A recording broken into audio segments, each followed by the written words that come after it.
So Vinay, when you started the business, what was your approach when you wanted to move from 0 to 1? We Indians want the same kind of brand experience that, say, a dairy milk or a Cadbury would give you in a chocolate. And that's essentially what we're doing. I always wanted to be independent. I didn't want any liability, so I never took a home loan or a car loan. Where did you end up realizing that you had to shift from a cushy, comfortable corporate job to entrepreneurship? There is the value of coming on Shark Tank because there is true unfiltered feedback which is given to the audience, which is not scripted. And the best part is it is 10x more important than any ad for the same 20 minutes. He was extremely spick and span, immaculate. I mean, you can see he's the prime minister, and you kind of understand the respect that he gets for the work ethic that he has, etc. आज grocery खरीदूंगा उसमें 100 रुपए chocolate industry के लिए 100 रुपए they want to eat whatever. So she's been gracious enough and really supportive enough to have to uproot her life from Romania and move to Bangalore and support me in my selfish journey. Welcome to the Life School Diaries podcast. I love listening to inspiring stories and exploring topics such as business, relationships, health, wealth, happiness, and much more.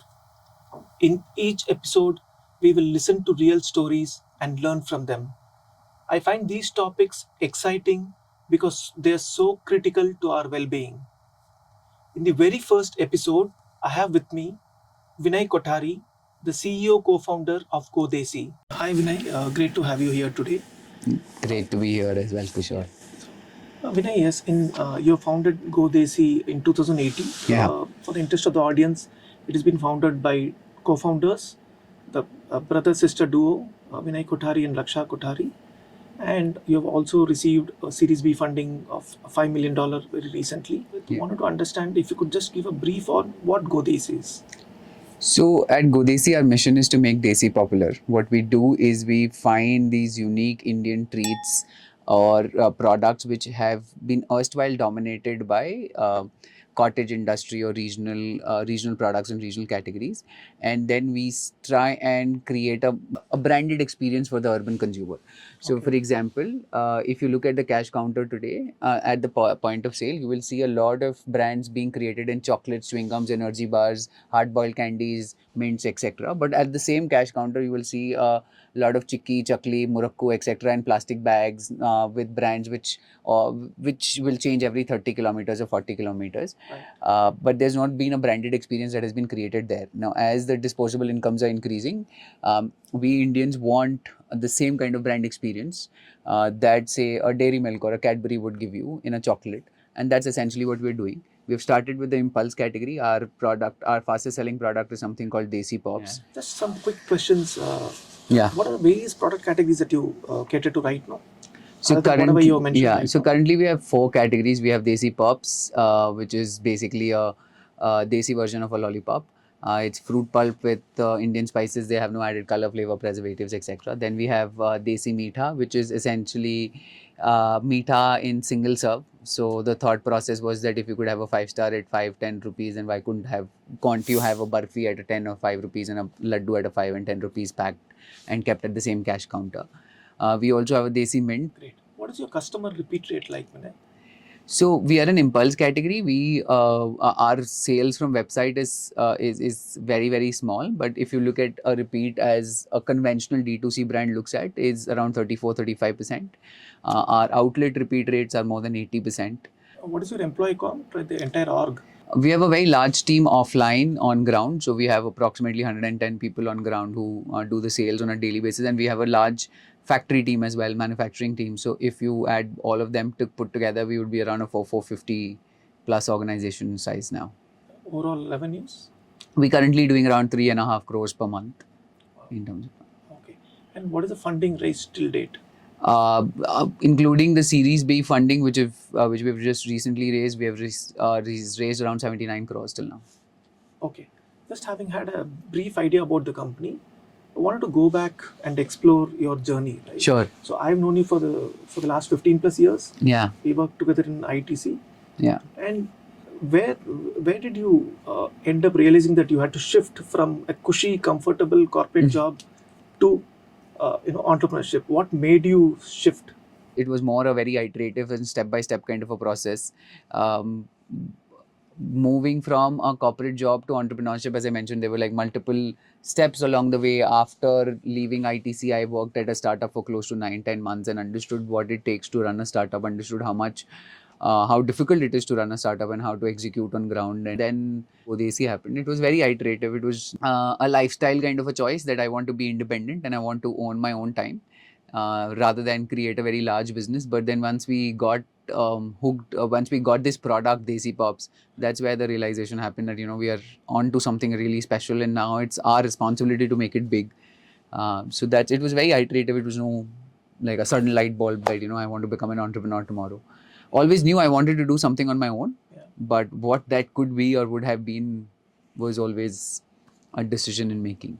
And Vinay, what were the factors that you considered before jumping in from corporate? Some of the key decisions, since I always wanted to be independent, I didn't want any liability. So I never took a home loan or a car loan, right? On even when a lot of my colleagues were buying houses and cars, I never got into that because that meant that I would have to pay a certain part of my salary every month as an EMI. And I saved a very large chunk of my salary every single month. And it was, so the decisions, it was a very calculated decision. I knew that how much savings I had in the bank on day one. I knew what was my current lifestyle like, and what would, if I have to change my lifestyle, I knew that what things I could change and what things I will not change. For example, I would not change going out every 2 weeks. I will not change having nice dinner. I will not change. So what I might change is not maybe living in an independent house. I might live with my parents for a year or so. So that rent kind of expense would go down. The second thing is I always had a health insurance cover. There's this book by Nicholas Nassim Taleb. He talks about those black swan events which you can't predict, right? So these were things that I made sure that, okay, if some things go wrong, I'll not have to depend on many people. Family was extremely supportive. I think they've always been that what you're doing and your shit and you take care of. We don't know as well as what on what things that you are doing, and therefore they were extremely supportive. There was never a pressure of income to be generated or any emotional mental pressure. So that kind of helped a lot as well. Great, so interesting. So when I basically you your moderate lifestyle, simple lifestyle, sufficient savings, no EMIs was one. Yeah. You were protected for future in terms of health by having sufficient health insurance cover and great support system in the form of family. Yeah, absolutely. I still remember, you used to stay with your parents initially. That also makes it easier. Since you were bootstrapping, how long were you prepared to try this before you said that, okay, I am prepared for next 3 years, 4 years for sure. Maybe if it doesn't work out, I want to go back to corporate life. Did you think on those lines, or you had permanently decided to keep trying? So since I was not really bit by the entrepreneurial bug from the point of view of making it really, really big, whatever I tried, whatever projects I tried required minimum amount of investment and decent amount of positive, or I mean, if not so positive, but slight negative cash flows, right? Lower burn. Lower burn. So cash flows were always like, okay, if you put in 1 lakh of investment, you might not recover the entire 1 lakh, but you will do 80,000. So now if you start looking at it from that point of view, then you have a very, very long runway, right? So that was never the question that if and ever I will have to go back. If things did not work out in the longest run, then there would have been thoughts of going back to the corporate life or to work for something else. And Vinay, your overall experience with ITC was a great foundation for you to learn a lot of things from operations to business to marketing and all of it. Yeah. ITC was, I think, the best experience that anyone could have. And I think I got lucky that we got placed in agribusiness division. And this was not something that I would have ever dreamt of when I was doing my MBA. But we got in agribusiness division. It was a very nascent, young business division. So you understood a lot of things and a lot of processes were just still being set. So how processes are getting set, how new businesses are thought of, how ROI is calculated. Moving from there to a very, very set 100-year-old sales and distribution system. So you knew like, okay, how a new age business looks like and how a very established, strong, fundamentally driven business looks like. So did that as well. And then again came back to a brand management role in foods, which was again a very nascent business at that time. Sunfish was a very big brand, but we were launching a lot of new things. So learned quite a bit. Uh, and ITC is very execution focused, so very execution heavy in that sense and very process oriented. So now, Vinay, moving back to your business. So you and your sister handle the business. Yeah. How do you people differentiate between you as co-founders? What are the roles that you handle and your sister Raksha handles? So Raksha handles the entire backend. So right from sourcing, manufacturing, new product development, everything from finding the raw materials and packaging materials to create a product, to speaking to consumers, to identify insights and gaps, and then getting those products ready, and then manufacturing those products at scale. We manufacture almost 80% of the products that Right. we sell. So all of that process is taken care by Raksha. Okay. I oversee mostly the marketing, sales side, basically the demand generation side, and as well as the strategy, investor relations, etc. More like the one person is completely handling the back end and Yeah. you take care of the Yeah. front end. Vinay, again, co-founders being from the same family, there could be unique challenges that Yeah. people could face. And how did you navigate it? Surprisingly, it has been really, really smooth between me and Raksha. I think what one thing has worked both of us is that we switch on and off very easily. In the sense, when I say on and off, meaning like as soon as we enter the office, it is like work colleagues, and everybody's answerable. Everybody's answerable to each other on certain key points that we have taken up as our objectives. But as soon as we get into our home, then we again transition to a brother sister kind of a relationship where it's much more informal. And what does carry through is the immense amount of trust that you have on your own family is easily transferable. And we as personalities are also slightly different. She's much more social. She's much more approachable. So that way, there is a good complementary of good sets. I'm more analytical and more data oriented. So she's much more in terms of those skill sets. She's much better in terms of building relationships. Great. So Now we are talking about her being social, but overall, if you look at the people's dimension of the business, uh, when you are starting the business, what are the strategies that you deployed or employed to bring in talent into the organization? when you're day zero, I think the only reason, say, people join you is either your credibility. So if you have had experience and you have handled large teams, then people join you because they feel that you have some credibility. So you try and play on that credibility. And I had 8 years of experience in ITC, and I knew some colleagues that I always wanted to work with if I would have started something. So that credibility always works. And before that, if that credibility is not good enough, then also credibility through other signals. Like we were incubated at IIM Bangalore, at NSRCEL, and multiple other incubators. So once you start putting that, okay, hey, a startup incubated at XYZ, so that also gives signals for people to apply. Luckily, at the time that we were started hiring, and even 5 years back, startups had started becoming mainstream, and then people wanted to work for startups, and specifically young people who had the right kind of ambition wanted to work for startups. So the first employees did come through that. One question which kind of works really well is if you ask them how does their day look like, right from the day they start and till the day they end. That kind of tells you how systematic, process oriented, thought through the person is, and how are they thinking about the entire day, how are they thinking about their objectives. And then we have some questions which kind of check on culture fit for GoDESi. So those are also becomes very important questions. Vinay, now again getting back into the business part of it, moving from people. In the early days of Airbnb, Brianchesky had mentioned that if you really want to scale up, you will have to do things that don't scale. Yeah. Was that a reason for you, going ahead with GoDESi, so that where this business involved a lot of groundwork, and that creates an entry barrier for competition? Did it? Yeah, in hindsight, yes. I think one of the key things that we did is that the first lollipops that we made were essentially made by hand by some workers that we had set up a very small unit, smaller than this room as well. And we created those Desi pops. And at that time, there was no thought process that you would be able to create the number of pops that we create today. So those were the things which I felt that it's almost it completely resonates with what you said, that it was something that at that point of time I would have, if I would have put my mind to it, that how will it scale, if somebody else would have just seen it ki, Acha, this is how pops are getting made, and will mean that we'll have to employ say thousands of workers to get to the scale that we're currently at. That statement completely resonates. Now today we have set up our own entire manufacturing unit where we have a assembly line which is completely customized to us. And therefore, if you look at today, Amazon also being one of the best sellers in candies and mints, there's still not a single other Desi Pops in the market. And I think that's where it has created some sort of entry barriers.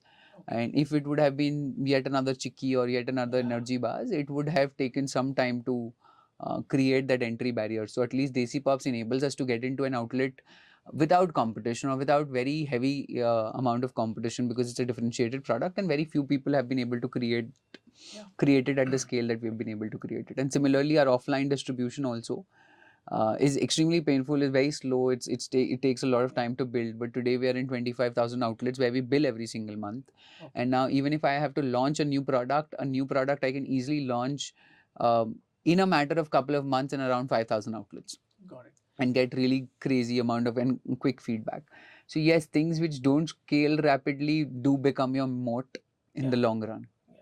So now that you're mentioning about your GT reach, what are the different channels that you operate, and what is the sell-through split amongst these channels? We do around 50% offline, 50% online. Within online, quick commerce is the largest piece now, and followed by Amazon and marketplaces. And we also have our offline is pure play GT right now. Okay. We've just started entering modern trade. So when you started the business, what was your approach when you wanted to move from 0 to 1? In hindsight, the approach was very trying to get consumers to try the product first. A lot of it was just built, or all our spends and all our effort was just to try and get to reach as many consumers as possible through the product and get them to try the product. So that, and it was a very iterative and very quick, very short, very fast experiments.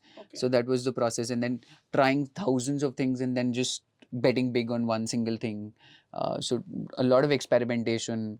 So 0 to 1 journey was characterized by lots of experimentations, lots of very quick decision making, lots of things being done on the fly. We call it jugaad right now. Got it. And how did the approach change when you wanted to move from 1 to 10?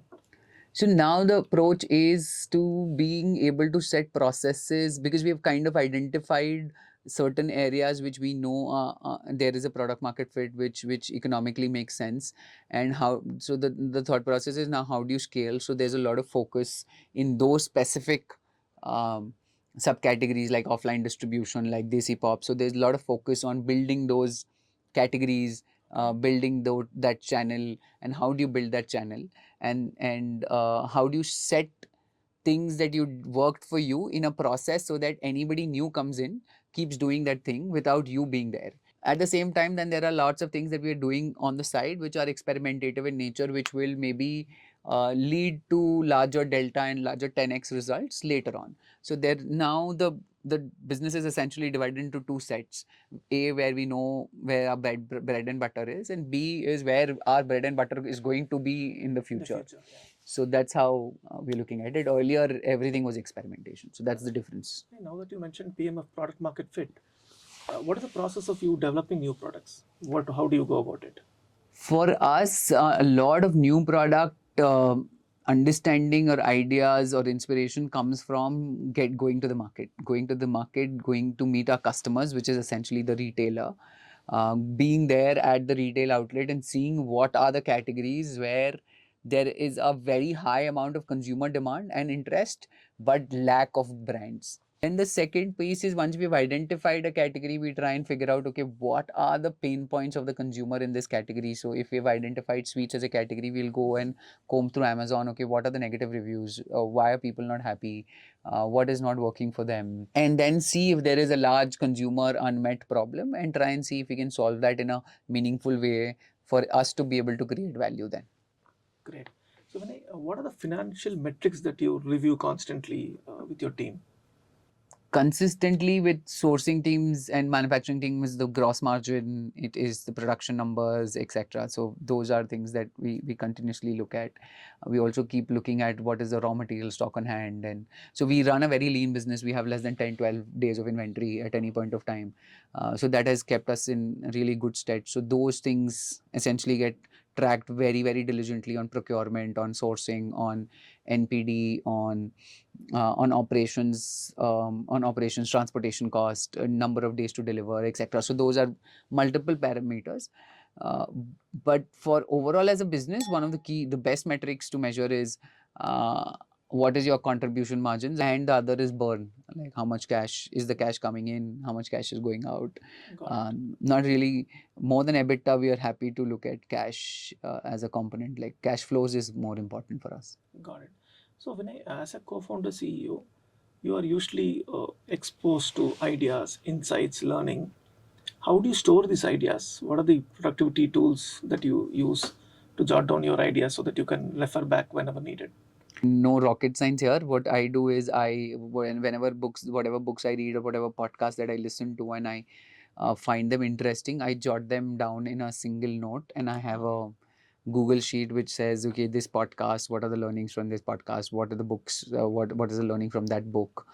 I keep voice notes to myself in some things. If I really like a podcast, or if I store a voice note with certain tags, which again become easily searchable. If you're able to write your learnings and convey it to somebody else, so since you don't want to give unsolicited advice, so you do that on LinkedIn, hoping that somebody will hear, will read you. So you also try and do that, so That's that more of helps. you learn something and you teach Yeah, or talk about it to someone. talk about it, yeah. So once you talk about it, I think kind of gets imbibed into your head a little bit better, because when you have to explain it and explain it in a simple language, then you are also able to distill a lot of the information overload which typically happens. Yeah. Vinay, do you typically have a mental model or framework that you use in your professional personal life? If so, which one? And if you could share an example. I think one is that one-way doors and two-way doors. A lot of that has been talked about by Shane Parrish and Farnham Street and multiple people. Like decisions which are non-reversible. Right. You take as much time as you want, and sometimes let the time take the decision for you rather than you taking the decision. And in some cases where the decision is very easily reversible, you don't even spend a minute on it, right? I mean, Got it. again, the other mental models is. I don't know, I would not call it more like a mental model, but mostly like you get better at things that you keep on doing. Compounding. And like, I mean, everybody talks about compounding, it's a new buzzword. And the beauty of compounding is that it applies everywhere. Yeah, it applies everywhere, Be but it work life, your habits, money, yes, and yes. all aspects of life. When I'm moving on to investments part of the Yeah. business, right? What are the challenges that startups face while raising funds?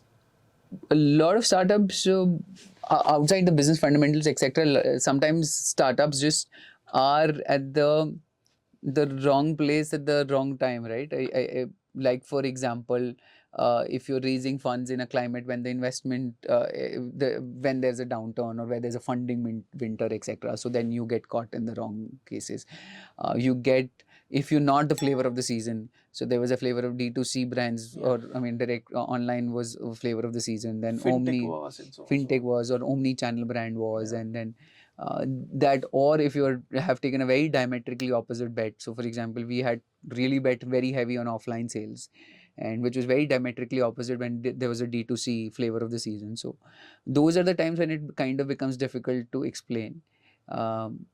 Then explaining industry to a non-operator VC also becomes sometimes a little difficult. Or when you have a product which does not fit into the defined categories. For example, Desi Pops is neither a lollipop, neither a candy, neither a chewing gum, neither a gum, neither a sweet. So when investors ask what is your size, what is the TAM, what is the addressable market.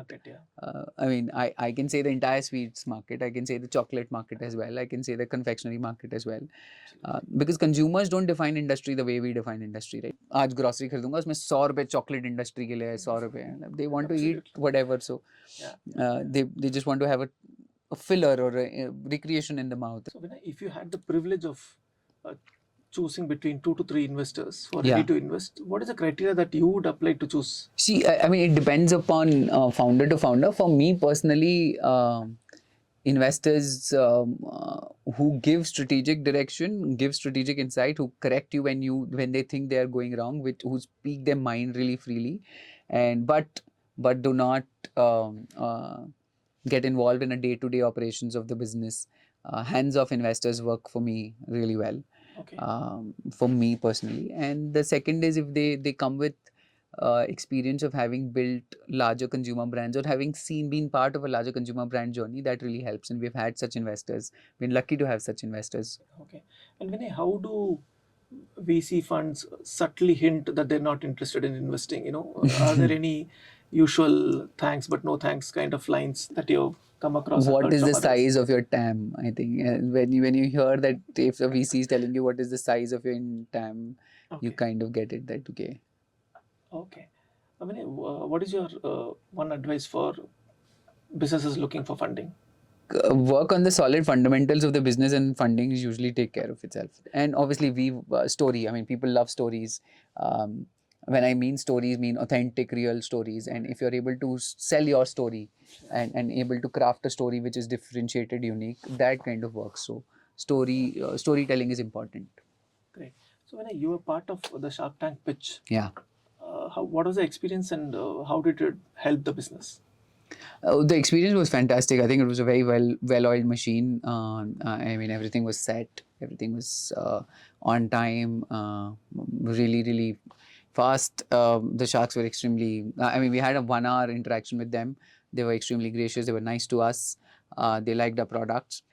There is the value of coming on Shark Tank because there is unapologetic, true, unfiltered feedback which is given to the audience, which is not scripted. So you get like say 20 minutes on air, or 20 minutes gets aired. The best part is it is 10x more important than any ad for the same 20 minutes because the credibility is much higher, right? I mean, I am not going and selling my brand. There's somebody else talking about my brand. Right. So the consumers really feel a lot of authentic connect. And that's why you see crazy spikes in consumer brands as soon as a Shark Tank episode is aired. Right.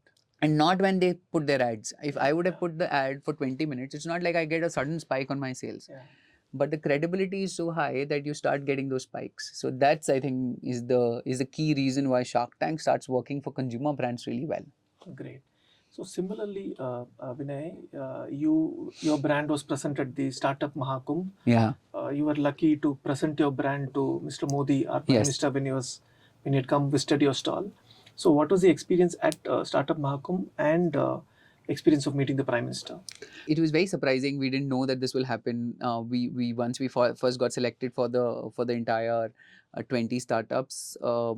We knew that he will do a walkthrough, but we didn't know he would stop at our stall, etc. And then once he did stop, I think it just gives a lot of energy to the team, energy to us that okay, whatever we have done has kind of means there's some validation essentially, right? So, there was crazy amount of energy within the team that the brand is being showcased to the Prime Minister. So, I mean, you could see the entire team floating above air for at least the next 1 week. So these kind of events really, rather than anything else, right? Rather than the sales, rather than the LinkedIn messages, etc., just galvanizes the team a lot. And when they see that all what they're doing is now getting recognized, Right. and then they can say that I'm part of this brand and they have built this brand from scratch. Right. That means a lot. So I think more than anything, what these events and specifically meeting the Prime Minister kind of imbibes energy within the team. So that was really helpful. And Vinay, more about the conversation that you had with the Prime Minister. Yeah. How did it go about it? It was a quick conversation. It went out absolutely smooth. He asked us what do we do. We explained, as I explained to you, what we do at GODESi. He had very interesting, pointed questions about how we will compete with, say, the MNC brands and multinational. He was extremely spick and span, immaculate. I mean, you can see he's the Prime Minister, and you kind of understand the respect that he gets for the work ethic that he has, etc. So yeah, extremely pointed questions, and he also gave us some tips about standardize the temple prasad process that could be, because that itself is a crazy huge industry, and those kind of insights coming through was like so sharp. Within like a 2 minutes somebody is able to suggest something, so that was interesting. And So he was listening to you, asking probing questions and giving ideas as well. yes, yeah. That's brilliant. Yeah. So yeah, it was really nice. And Great. Vinay, again, entrepreneur journey is more lonely. yeah, What is the support system that you have that makes life easier for you? The support system is the family. I think family, and which includes my wife, my parents.